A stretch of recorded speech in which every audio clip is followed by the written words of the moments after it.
안녕하세요, 주간느바의 쭈바입니다. 7월 3일 느바 소식입니다.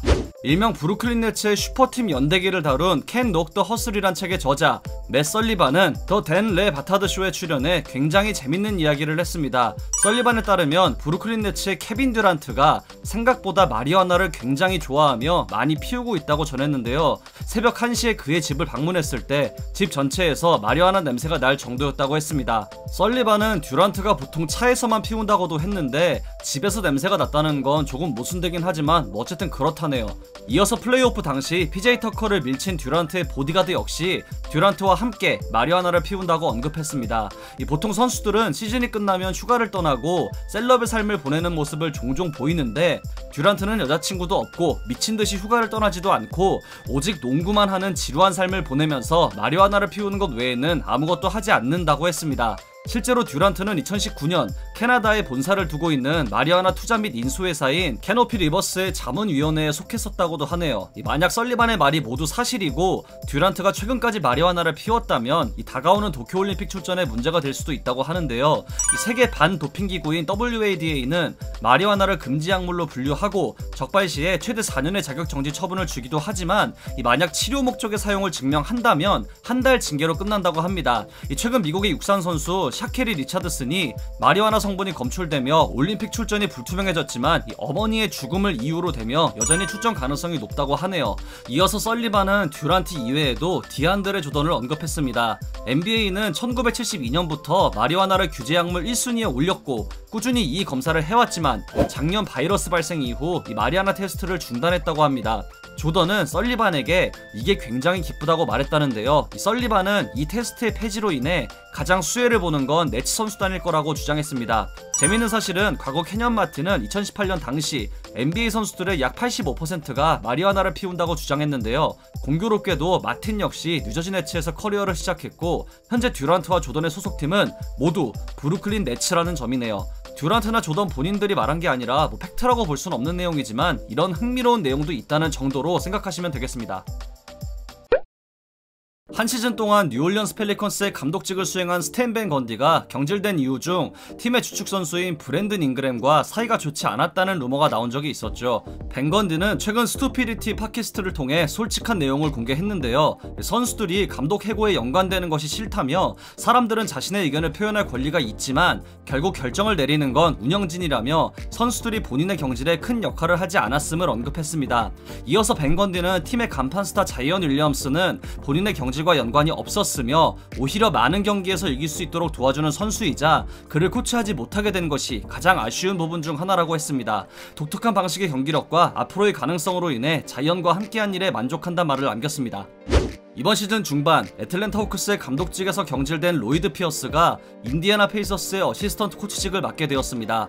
ESPN의 에드리안 워즈나로스키에 따르면 현지 시각 기준 3월 1일 애틀랜타로부터 경질된 피어스는 리 칼라일 감독과 함께 인디애나를 이끌게 되었다고 전했습니다. 피어스는 2010-11 시즌 골든스테이트 워리어스의 어시스턴트 코치로 한 시즌을 보냈고 이후 2014-15 시즌부터 필라델피아 세븐티식서스의 4시즌 동안 어시스턴트 코치직을 맡았던 경험이 있습니다.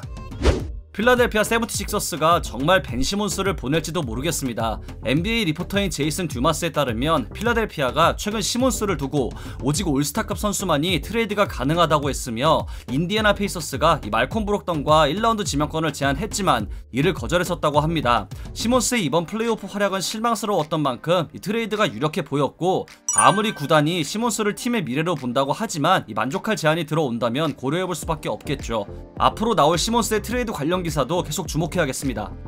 플레이오프 탈락 이후 워싱턴 위저즈와 결별한 스캇 브룩스가 LA 레이커스와 미팅을 가졌다고 ESPN이 보도했습니다. 팀은 이미 제이슨 키드의 공백을 데이비드 피치데일로 대체했고 추가적인 코치 영입을 통해 코치진을 강화할 계획으로 보이는데요. 브룩스는 2003-2004 시즌 덴버 너게츠에서 어시스턴트 코치직을 시작으로 2008년 오클라호마 시티 썬더에 합류하기 전까지 쭉 코치직을 이어왔던 경험이 있습니다.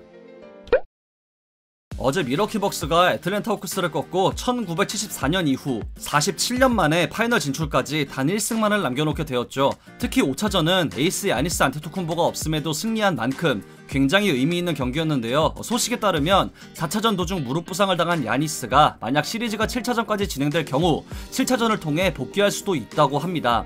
도대체 뼈와 관절이 뭘로 만들어졌는지 의심스럽기까지 하네요. 한편 애틀랜타 호크스는 트레이 영의 6차전 출전이 의심스러운 가운데 부상 병동인 상황에서 탈락 위기의 경기를 치르게 됩니다. 앞서 언급한 밀워키 벅스가 어제 경기에서 승리했죠. 경기의 MVP는 누가 뭐래도 빅맨 브룩 로페즈였습니다.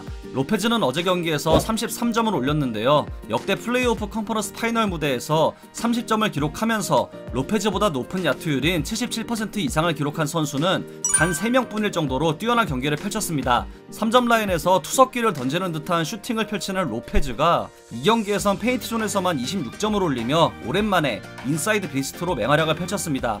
로페즈는 역대로 보더라도 3점을 많이 던지는 빅맨으로 유명하죠. 그래서인지 이런 활약이 이제는 조금 낯설어졌는데요. 과거 로페즈에게 3점을 던지도록 격려한 최초의 인물은 케니 애킨슨 전 브루클린 감독이었다고 합니다. 실제로 애킨슨이 부임한 2016-17 시즌 로페즈는 전 시즌 대비 무려 경기당 5개의 3점을 더 던지게 되었죠. 인사이드에서 건재함을 보인 로페즈가 과연 6차전에서는 또 어떤 활약을 할지 기대됩니다. LA 클리퍼스의 패트릭 베벌리는 지난 서부 컨퍼런스 파이널 6차전 당시 크리스 폴을 밀치며 퇴장당하고 말았죠. 이로 인해 베벌리는 2021-22 시즌 첫 경기 출전 정지라는 징계를 받았다고 야후 스포츠의 크리스 에인즈가 전했습니다. 폴의 형인 CJ 폴은 인터뷰를 통해 베벌리의 행동을 도무지 이해할 수 없다고 전하기도 했는데요. 베벌리는 경기 후 폴에게 사과하는 트윗을 올렸습니다. 2008년 드래프트 전체 2순위 지명을 받으며 NBA 무대에 데뷔했던 마이클 비즐리가 돌아옵니다. 디 애슬레틱의 샴즈 카라니아에 따르면 비즐리는 포틀랜드 트레일 블레이저스 소속으로 이번 썸머리그에 참여할 거라고 합니다. 비즐리는 2019년 2월 6일 LA 레이커스 소속으로 치른 경기가 공식적으로 NBA 마지막 경기였으며 해당 경기에서 8개의 야투를 시도했지만 무득점에 그쳤습니다.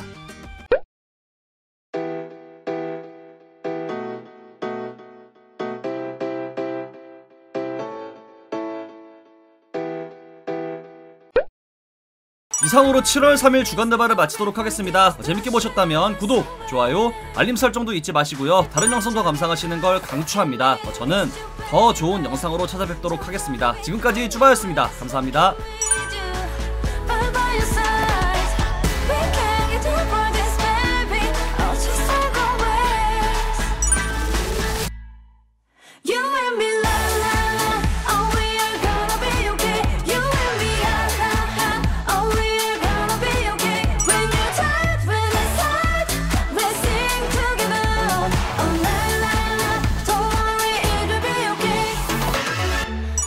Strange in this wasting daily life.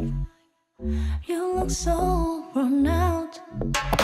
I wanna be there for you. I wanna stay by